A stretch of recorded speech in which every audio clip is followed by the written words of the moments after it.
Hey everybody, welcome to episode number 18 of the Movement as Medicine podcast. I'm your host, Kevin Carr, and I am solo today. No Brendon Rearick. I apologize for our layoff. We've been off for a couple weeks here.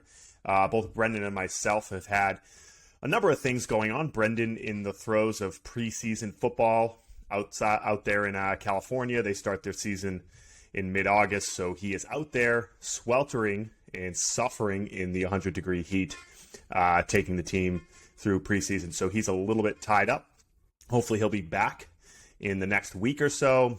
And for myself, my wife recently just gave birth to our wonderful daughter on June 14th, Kendall Lisa Carr, coming in at a stout 8 pounds, 1 ounce, and 21 inches. So I've been a little bit busy taking care of her, but we're getting back on track here. And this is going to be my first solo cast. And I really wanted to use this opportunity to talk about kind of my story in the fitness industry. And hopefully those of you listening, especially young coaches, might be able to take something away from this. Hopefully some lessons that you could learn from mistakes that I've made or successes that I've had to help make your journey a little bit smoother and hopefully help build your success in the fitness industry. Before we dive into that, I just want to let you know we have a whole bunch of great episodes coming up over the next few weeks. I have some great interviews that I've done with some friends in the fitness industry, people who I think are really interesting to talk to from different corners of the fitness industry, people from MBSC, people with different certification companies, people I've worked with in the past. So hopefully to make up for some of our lack of production over the next few weeks, I'm going to really give you a lot of really great stuff. So stay tuned for that. So I kind of want to just dive in from the very beginning and talk about kind of how I ended up here in my position at Mike Boyle Strength and Conditioning with Movement as Medicine, with Certified Functional Strength Coach. I'm going to rewind it all the way back to the beginning to when I started out. This had to be back in 2006 or so. I was working at Gold's Gym, good old Gold's Gym. I think everybody probably had one back in their neck of the woods back in the day. There was Gold's Gym everywhere. I think that's where a lot of people probably first learned to lift weights or somewhere similar. I was working at the front desk, pretty much just working there so I could work out for free. I had a interest in strength and conditioning and personal training. I was working the desk. I'd just taken my ACE personal training exam. At the time, I had taken it, I remember, the morning after my senior prom. So that tells you kind of how seriously I took that ACE personal training exam that I did pass, by the way, at about 18 years old. And I was just kind of working at Gold's, doing my thing, and I was just like any other kid at that age. I was a meathead. I wanted to try to get as jacked as possible. I pretty much just picked my workouts out of, the muscle and fitness of the month. So, whatever Jay Cutler was doing, whatever Ronnie Coleman was doing, that's what I did for my workout. The leg blast, the chest blast. I'd use the pec deck. I'd use the chest press machine. I'd use the leg press. I'd run the circuit pretty much on all the machines. I really had no idea what I was doing. But I was working really hard and I was having fun doing it. And one day I see this guy who was actually an independent contractor. He was training people at the gym. His name was Clark Evans. And I always want to give Clark a shout out because he really set me on the right path to where I am now. And so if you're a young coach out there and you see someone who seems to know a little bit more than you, seems to be doing the things that you want to do. He had a real busy personal training schedule at the gym at the time. Listen to them because unbeknownst to me at the time, Clark really kind of set me out on the path that I am on now. And I'm looking over watching Clark do his own workout, and I see him doing things like single leg squats and single leg deadlifts and chin ups and split squats and hang cleans, all this stuff that I really didn't know how to do, right? I was really a machine guy. Maybe I'd use a little free weights, but I certainly wasn't doing anything on one leg. And I wasn't doing anything that made me look like I was an athlete or train like an athlete. And, I said to Clark, I said, hey, what are you doing? And he told me, he said, I'm just doing this program. I asked him where he learned it. And he said, I just did this mentorship with this guy, Michael Boyle. And I had no idea who Michael Boyle was. But lo and behold, MBSC was really only about 45 minutes away from where I grew up in Maynard, Massachusetts. And he's like, I just did this mentorship with this guy, Mike. And he's the strength and conditioning coach for Boston University men's hockey. And he has this gym where he trains professional athletes and college athletes. It's amazing. I did a 1-week mentorship. I learned so much. And at the same time, I just applied to go to kinesiology undergrad program at UMass Amherst with the idea that, maybe I'll be a physical therapist one day. I didn't really see a job. I didn't really think of a job as being just a personal trainer as a strength coach. I certainly didn't know what a strength and conditioning coach was. But I figured, hey, I'll get a kinesiology degree and maybe I'll use that to help me go to physical therapy school so I can build a career there.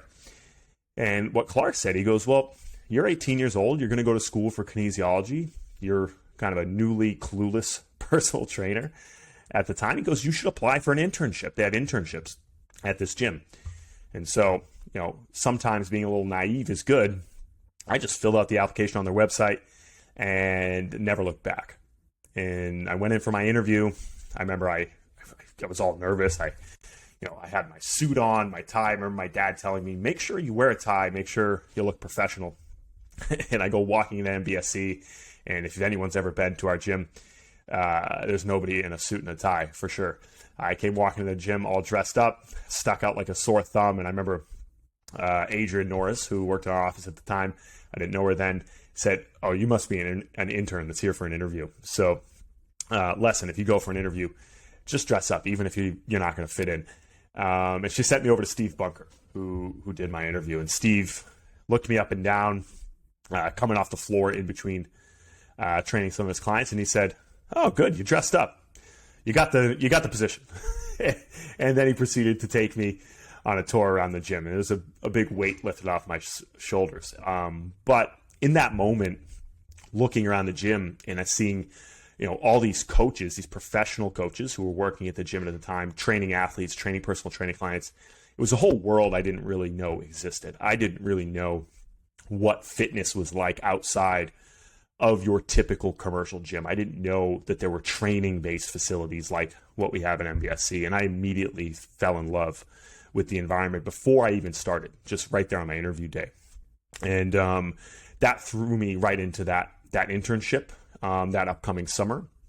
And it was completely life-changing experience for me. I was thrown into an environment with people who were passionate about the same things that I were, and I was completely clueless, so I could really soak it up like a sponge. And, one thing I would tell people if they're going to get into this industry is surround yourself with people who can show you the potential for what you want to be.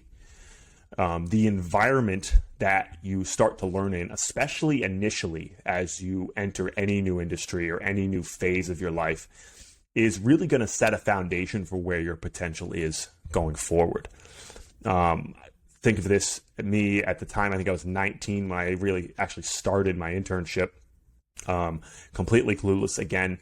And I was spending, 12, 14 hours a day, Monday through Thursday in the summer, surrounded by people who had a ton of experience.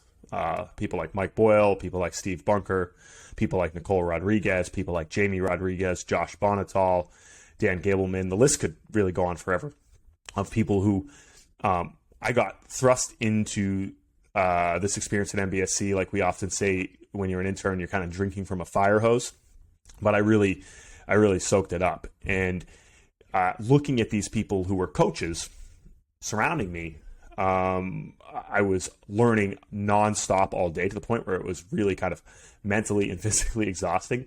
But I saw the potential of what I could do for a career for the first time in my life. And I saw these people doing this every day.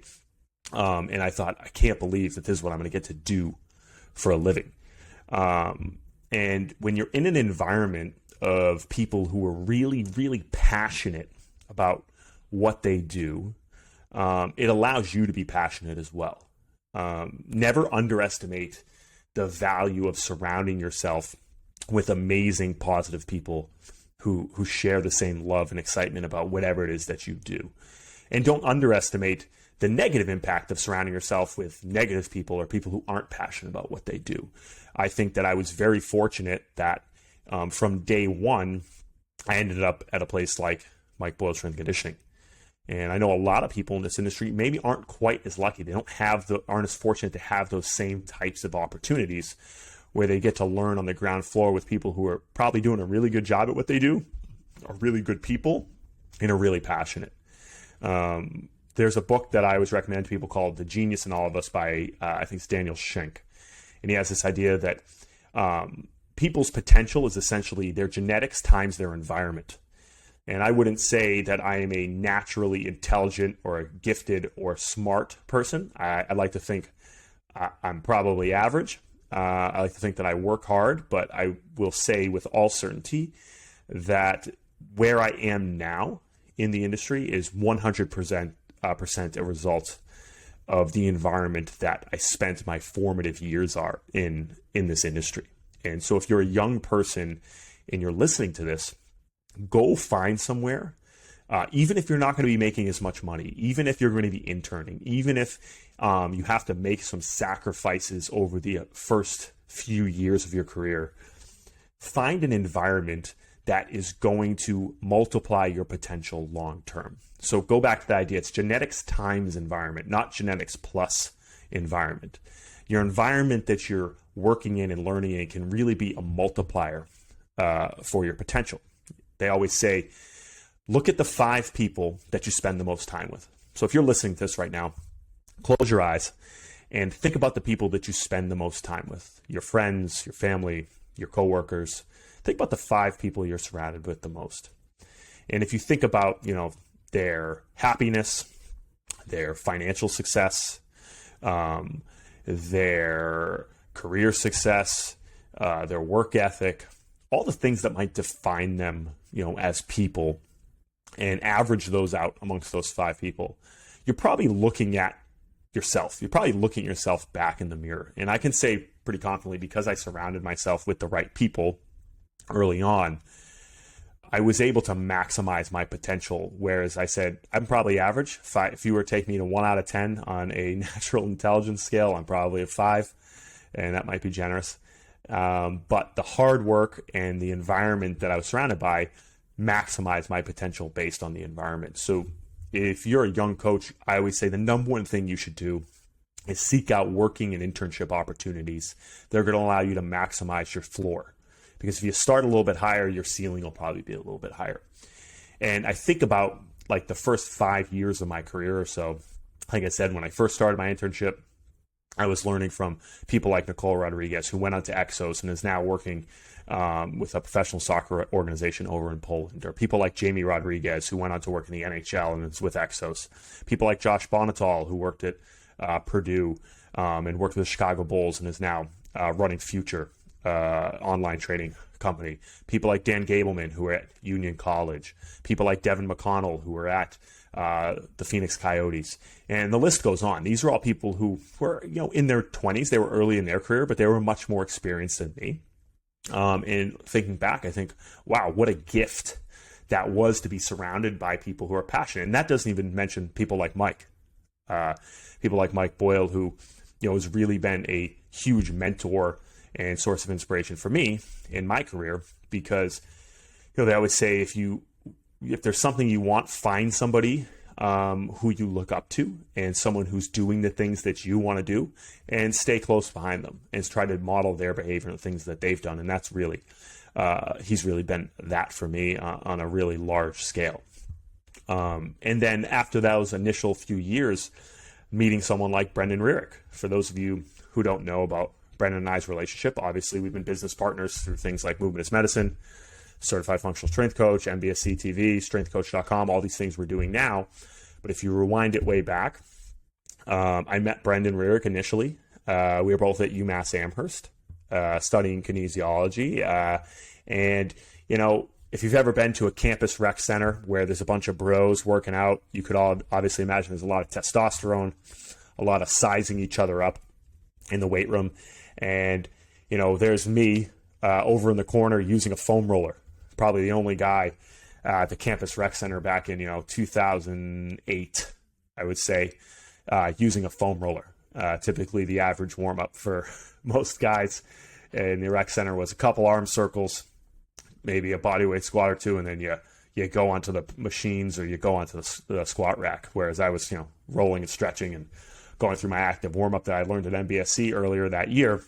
And I see this guy coming, kind of staring at me from a distance. And he walks over and he goes, "Where'd you learn to use a foam roller?"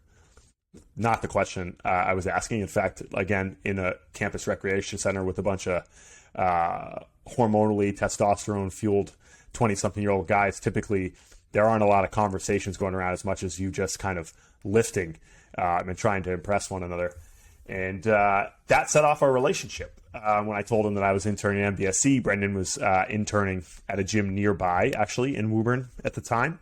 And that set off our friendship there. And little did I know in that initial meeting that this would lead to 1 year of friendship, very close friendship, and business partnership.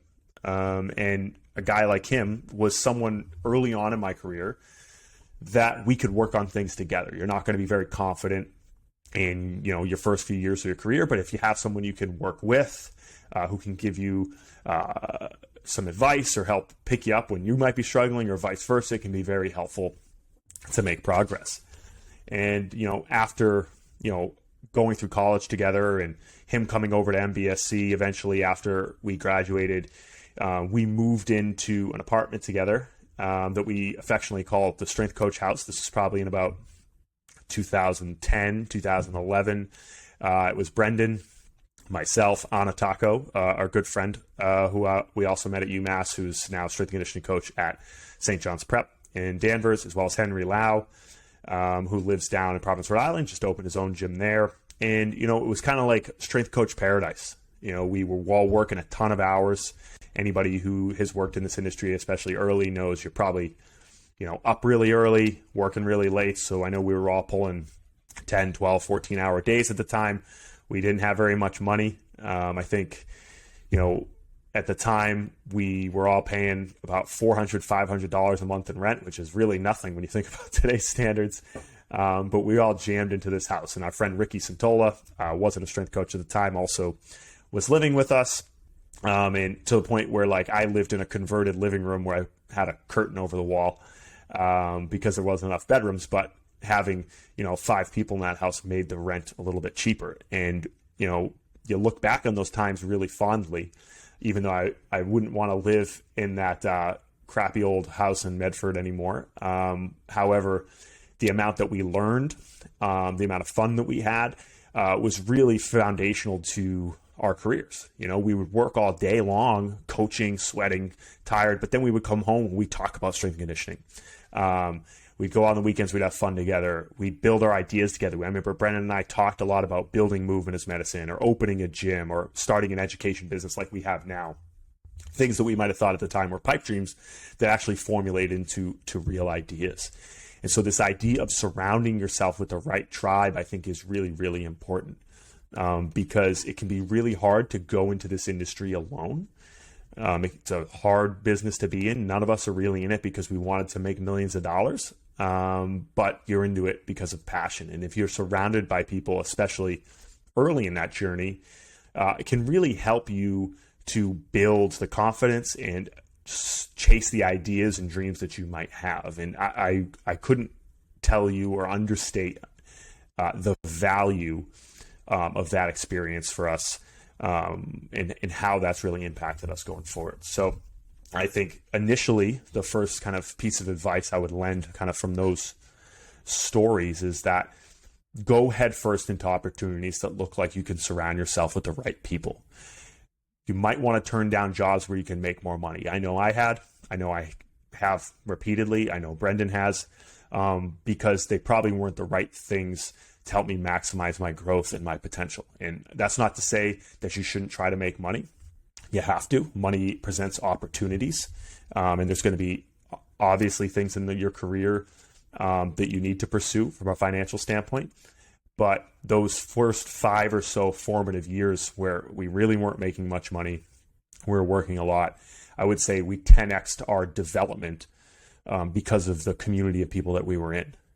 You work a lot harder when you're surrounded by other passionate people who continue to try to raise the bar, continue to want to pursue something great, than when you're surrounded by people who don't share those passions or you're doing it on your own.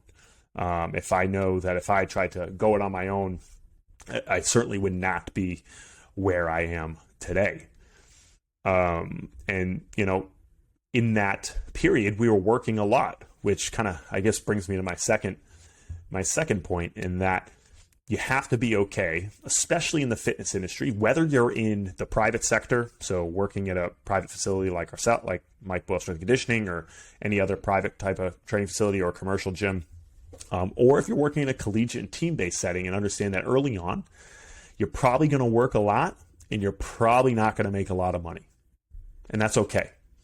I think if you are smart and you're living with roommates like we did, you're saving, you're really doing a really good job to budget yourself, and I know Brendon has spoken about that a lot, then you can invest a lot of time to learn and grow, and then you're going to be 10x ahead of where you are down the road. And so I know Brendon has an article that he wrote in the time that we were all living together over those 5 years, that he paid off his college loans in like the first 5 years out of college, and he had a lot of loans. We can link the article in the show notes, and we notoriously would joke how Brendon's the cheapest person you know. You know, when we all lived together, he was like, you know, a middle-aged dad, had a lock over the thermostat. That thing never went above 50 degrees, 365 days a year. We had jackets on in the winter. We split the grocery bill, and the food was not particularly anything desirable, but it was what was ever cheap and what could feed everybody in the house. But that is really what allowed us to get through that period. But I'll tell you, working, you know, 10, 12, 14 hours a day, a lot over those first few periods, taking clients on the weekends, taking clients at night, allowed us to gain a lot of experience in a short period of time. It's like going to an accelerator program. You have to be okay with working a lot. And something I tell all of our young coaches now at MBSC, that, you know, I guarantee you, if you commit yourself to building your full schedule, working really hard in the early years, and understand that you're going to be a little bit tired. You're probably not going to make as much money as you want during the first few years of your career. The payoff long-term is going to be much better. And I can attest to that personally, that it's been probably one of the more valuable things I did, was just kind of stick my nose down to the grindstone and keep going. I mean, I could tell you, you think about starting where I started MBSC, we had an internship program at the time. You could either take the option of having housing, or you could take a really small financial stipend. And being someone who grew up in Massachusetts, I didn't need the housing, so I took the small stipend that I pretty much blew through in a month or two, and then went on to start coaching for pay. And at the time, the coaching rate was fairly low. And it wasn't until maybe 5 or 6 years in that I really felt like, okay, now I'm starting to really save some money. Now I'm really starting to pay off all my student loans. Now I'm really starting to, you know, get ahead financially. But I was given an opportunity to coach a lot. And I think that if you can place yourself in a position or at a location early on in your career where you can have a lot of coaching opportunities, whether that's an internship, whether that's a sporting facility, even if that's a big box gym, if there's clients, go work there, because you can't put a price on the experience. You can't put a price on the opportunity to develop skin in the game and to develop experience. And so at that time, I think I was probably coaching, you know, 5 groups a day of, you know, 10 to 15 athletes, plus doing personal training, the remaining hours on Monday through Friday, as well as Saturdays, taking camps with hockey teams, things like that, sometimes on Sundays or at night. So I was getting a ton of experience. And then all of a sudden, fast forward, I'm, you know, 25, 26 years old, and I have a lot of experience under my belt. And, you know, now looking back, I can't overstate how valuable, that experience really, really was for me. And with that, with the money that Brendon and I were starting to make, I remember we immediately said, we want to reinvest anything that we don't need to help pay our bills or support our living expenses. And so if you're a young coach, especially if you're in the private sector, I think you have to be very entrepreneurial and you have to think about investing in yourself. I think that would be the same for someone who works in a team setting, but even more so if you're going to be independent as a contractor or someone who wants to start your own gym, mainly because there's not going to be anyone else there to save you. And so I'll tell you, when Brendon and I first opened Movement is Medicine, this was in about 2014 that we opened the massage business after we went back to school for massage therapy. We told each other, we said, listen, we're not going to pay each other for the first year. We're going to take every penny of profit, because we were making some money personal training and doing groups and living pretty sparsely at the time. We're going to take every penny that we make in this first year and reinvest it back towards education, whether that was us buying books, attending continuing education courses, bringing speakers in. We tried to bring people in to talk at the gym. And that was one of the best investments I ever made. I think we didn't profit that much. Our first year at Movement is Medicine, I think we profited like $23,000. So, I mean, we didn't come up with a loss the first year, but we didn't really make a lot of money. But we took that $23,000 and reinvested every penny back into opportunities to learn. And so what I took from that is, people talk about investing in a lot of different things, whether that's, your retirement, the stock market, real estate, crypto nowadays.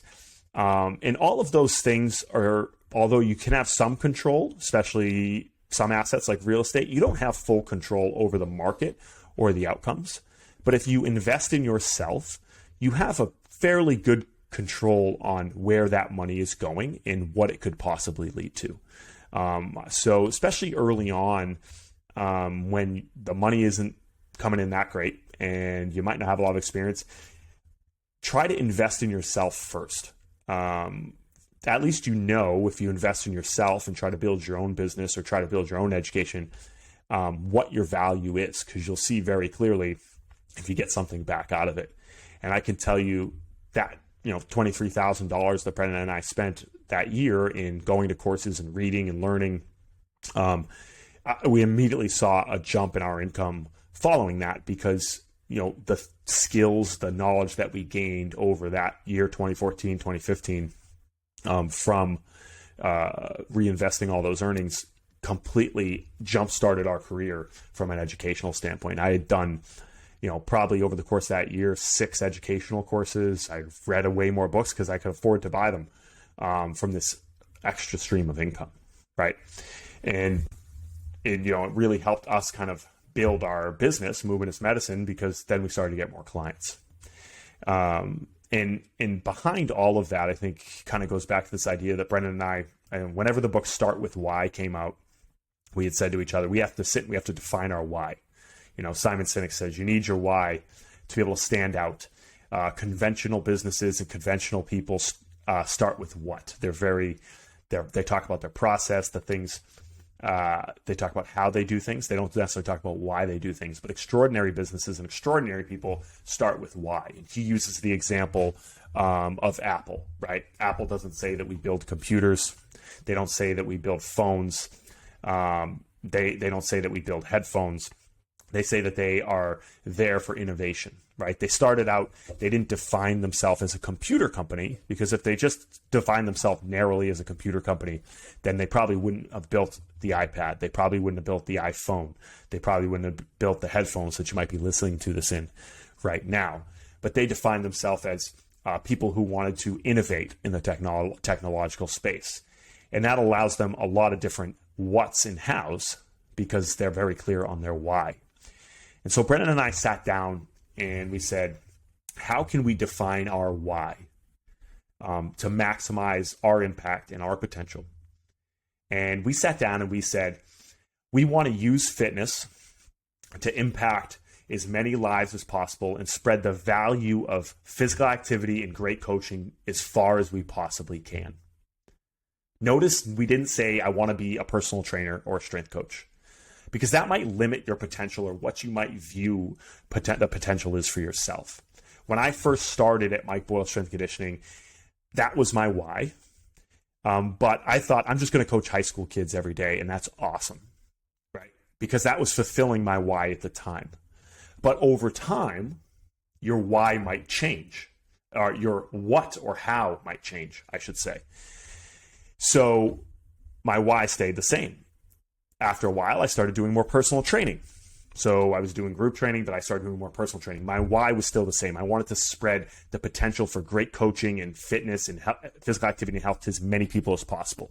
I've reached a few more people when I started personal training. Then eventually, Brendon and I started running the internship program at MBSC. So we're group coaching, we're personal training, and we're educating the interns. Group of 20 interns in the summer, 6 to 10 the rest of the year, each semester. And our impact got a little bit bigger, but my why stayed the same. So exponentially, our reach gets a little bit bigger. We're still sticking to the idea that we want to help and spread great coaching and physical activity to as many people as possible. Because if I do a great job coaching these interns and they go and help people based on the things that I taught them, my reach goes a little bit further. Then from there, we start to get opportunities to do mentorships. We host mentorships at MBSC where coaches will come in for a week or two. We'll do education with them. Mike gives Brendon and I an opportunity to start to teach there. There goes my reach a little bit further. Probably about 100 people a year would come through from mentorships. They go to coach more people. My reach grows. My why stays the same. Now, fast forward a couple more years, we started Certified Functional Strength Coach with Kevin Larrabee and Mike and Bob. And, fast forward now, we have almost 12,000 coaches that we've worked with around the world. They work with more people. Our reach has grown even further. My why hasn't changed since the day I started, since the day that Brendon and I defined that back in like 2009, 2008, whenever we read that book. Our why was still to spread the benefits of great coaching and fitness activity and general activity to as many people as possible. That was my why. And it's still my why. But my how and my what has changed. And so I think if you can clearly define what you're passionate about and what you really care about and the impact that you want to have in this industry, how you deliver it might change. That's fine. That's how your careers grow. That's how you grow as people. That's how you learn and develop new skills. But you're going to stick probably to the thing that you're passionate about all the way through. If you just define yourself as a personal trainer or a strength coach, you put a ceiling on yourself. I'm still very much those things. I coached people today. I worked with clients one-on-one today. I work with clients in groups today. But my ultimate mission and the potential for my mission grows as you start to grow as an individual and as you start to grow in your career. And it's still going to be fueled by the why that got you there in the first place. And so I challenge anybody that's listening to this to really sit down. If you haven't read Start With Why, go and read it. Because he has a lot of great examples from the Wright brothers to Apple to a million different companies or people that were very clear on their why and how that fueled them to achieve the things that they were doing, even in the face of adversity or the faces of changes when they had to pivot or try new things. They stuck to their why. So if you're listening to this now, what I would encourage you to do is to really sit down and try to define the impact or the why behind what you're doing. Why making money is not a why. That's a result of doing a good job. That's a result of doing anything for a job. But that's not a why. Ultimately, money won't keep you going all the time when you're tired or you're not passionate about what you do. There's a lot of people who make a lot of money who hate what they do. But a why is what gets you up in the morning. What motivates you to do your work every day when you're tired, when you not necessarily want to be there, when you run into problems. And if you can clearly define that, and I tell you, write it down. Don't just think it in your head. Make it a little bit stronger. Put it down on paper. That it'll fuel you to be more passionate long-term, and it'll leave much more potential for growth in your career going forward. And so I really hope that you listening to this, take the time to write that down. Because for me, I didn't think, when I was, 19, 20 years old, starting out in this industry, that I would be traveling and teaching all over the world, that I would own multiple businesses in the fitness space for both education for coaches, education for the layperson. I didn't think that I would write a book But these are opportunities that came to me that were true to my belief system and the reason that, we started doing this in the first place. And so I would really encourage you to take the time to do that. And with that in mind, as your career grows, you have to be willing to start to develop new skills. You have to be willing to start to continue to learn and think about where do you need to spend your time, because it will change, right? As my how and my what changed in my career, I had to learn business skills. When I want to start a podcast, I had to learn how to set up a podcast. How am I recording this right now? So you have to have a growth mindset that accompanies your why to help you to continue to grow. You're not going to get to the next level of your career by just continuing to read programming books and to read anatomy books. And that's not to say you shouldn't do that. I love the science of this, and that's really where I like to spend a lot of my time in reading. But at some point, you get diminishing returns as you want your career to grow. And so if you want to continue to grow your impact, you have to learn communication skills, public speaking skills, presentation skills, business skills, accounting, marketing, leadership, growth. All of these things that are going to make you successful are going to take more work, just different types of work as you grow. The same things that got me successful from, 25 to 30 are not going to be the same things that help me be successful from 30 to 40. And so you need to continue to sit down and reevaluate where you need to spend your time from a professional development and personal development standpoint to continue to level yourself up. And I can say with certainty, I've spent most of my time in the last few years thinking about how to be a better leader, how to be a better communicator, how to be a better business person. And that's led me to places in my career that I never could have imagined that I would have now. And so I would say if you're a young person listening to this now, go find people to learn from, find people that are going to encourage you to be passionate about the things that you care about, the things that wake you up in the morning, the things that are behind your why, because they're going to help you grow faster and they're going to support you in doing so. Don't surround yourself with people who don't support what you want. You might have friends that you grew up with. You might even have family members that you grew up with who don't see the value. When you tell them you want to be a personal trainer, strength and conditioning coach, those are the people that ask you, well, so what are you going to do for a real job? Or how long are you going to do this for before you go back to school and try something else? You don't need to be surrounded by those people, right? You should find people who encourage you to chase your passions and try to build that career that you want. And so find that tribe, find the people that I found at MBSC who really helped pick me up and show me the potential that I could possibly have.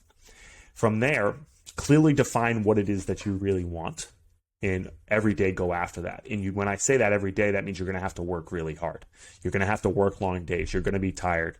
You're going to see friends who might be making more money than you, maybe working in finance or working in real estate. And that's okay because you're probably happier than them. And at some point, if you keep working really hard, you'll get there. There's a quote that I remember hearing that says, no man who rises before the sun every day will fail to feed his family. If you continue to work hard, you continue to pursue towards your passion, the financial piece will come. You might have to be smart and learn how to budget and learn how to save, learn about personal finance. That's something they don't teach us very much in school. And when I talk about learning about skills that you need to be successful, as you get older, financial acumen is certainly one of them. If I didn't learn how to invest, if I didn't learn how to save, if I didn't learn how to manage my finances personally, I wouldn't have opportunities that I have now.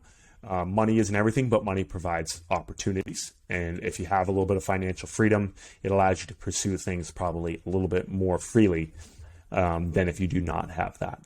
Continue to grow and build and develop skills you haven't had before.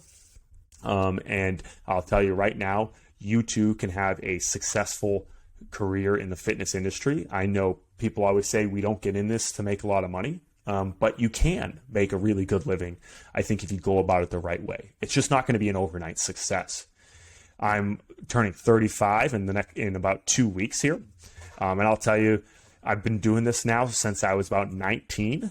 I had a nice early start, very fortunate that, like I said, starting at MBSC, but that's, 16 years of work that has gotten me to the point that I am now, that I can look around and say, I'm pretty proud of what I've done so far, and I still have big plans going forward.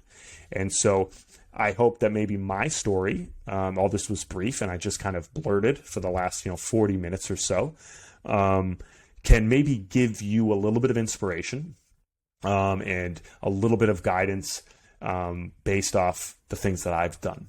And so I know this was just kind of me, going on a blurb for a little while here, but if you enjoyed this and you have questions based on the things that I've talked about here today, please send an email to me at coachkevincarr@gmail.com.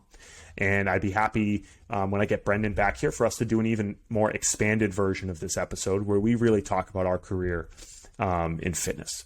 Like I said, over the next coming weeks, I have some great guests coming on that I really think you're going to enjoy.